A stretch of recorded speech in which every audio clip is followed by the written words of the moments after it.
Assalamualaikum warahmatullahi wabarakatuh. Nama saya Agus Prasetyo dengan NPM 1934025162449. Pada kesempatan kali ini saya akan menjelaskan mengenai modal kerja.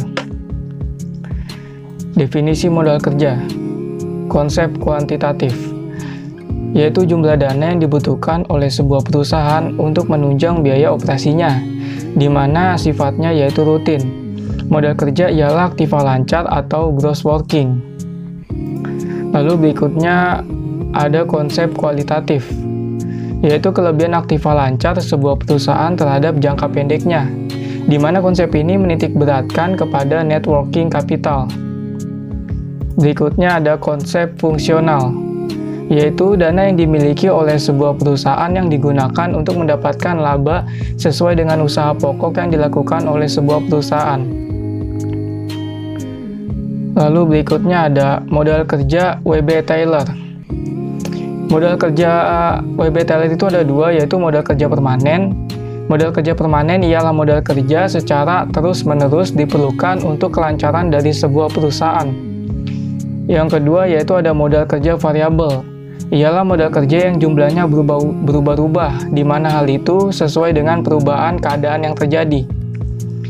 Berikutnya ada kebutuhan modal kerja. Kebutuhan modal kerja yaitu volume penjualan, faktor musiman, kemajuan teknologi, dan kebijaksanaan dari perusahaan. Lalu berikutnya ada pentingnya modal kerja.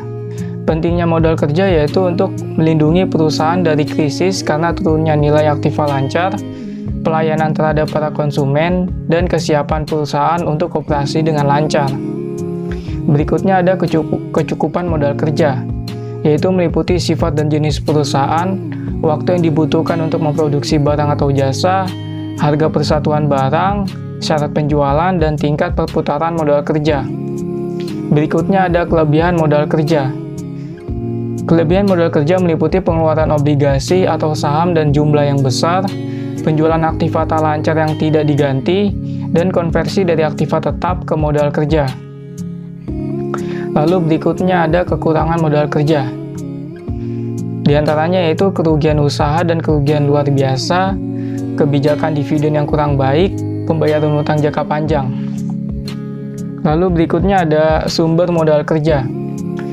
Sumber modal kerja yaitu meliputi hasil operasi perusahaan, keuntungan dari penjualan surat-surat berharga, dan penjualan aktiva tidak lancar.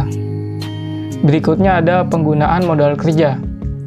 Penggunaan modal kerja yaitu meliputi untuk pembayaran biaya operasi, kerugian yang diderita, pembelian kembalian saham, dan pembayaran hutang jangka panjang. Sekian dan terima kasih.